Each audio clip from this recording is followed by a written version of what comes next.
Elektrik avtomobili olan şəxslər ehtiyatlı olsunlar. Ekspertlər xəbərdarlıq edir əzizləyicilər.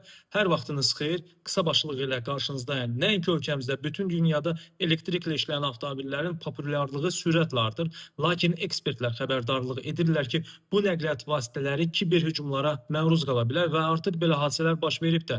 Bilirsiniz ki, müasir elektromobillər müxtəlif elektron sistemlərindən ibarətdir.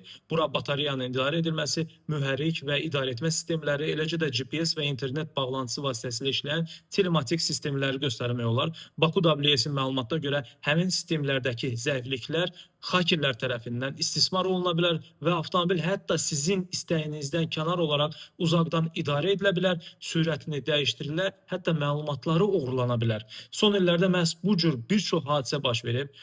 Amerika Birləşmiş Ştatları və Avropada bəzi elektromobillərin mobil tətbiq vasitəsilə uzaqdan açılması və mühərrikin işə salınması mümkün olub. Eyni zamanda proqram yenilənməsi zamanı bəzi avtomobil modellərində təhlükəsizlik zəiflikləri aşkar edilib və hakerlər batareyanın enerji paylanmasına müdaxilə edərək avtomobilin fəaliyyətini məhdudlaşdıra biliblər. Bu hallar göstərir ki, istehsalçılar yalnız mexaniki təhlükəsizliyə deyil, həm də kiber hücumlara qarşı qorunmaya diqqət yetirməlidirlər. Nəticə olaraq elektromobillər sürət, komfort və ekoloji təmizliyə görə müasir nəqliyyatın öncülləri olsa da kiber hücumlara qarşı həssasdır.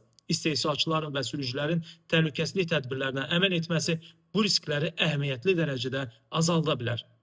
İmmunitet risklərinizə qarşı isə ən yaxşı vasitə təbii baldır. 100% təbii bal isə Astaralı Arıçı Vidadidən 051 546 39 39 nömrəsi ilə əlaqə saxlayaraq əldə edə bilərsiniz. Mənim adımı versəniz əlavə hədiyyə də qazanmış olacaqsınız. Yeni və maraqlı məlumatları qaçırmamaq üçün səhifəmə abunə olmağı da unutmayın. Sizə xoş əhval-ruhiyyəli həftə sonu arzu edirəm.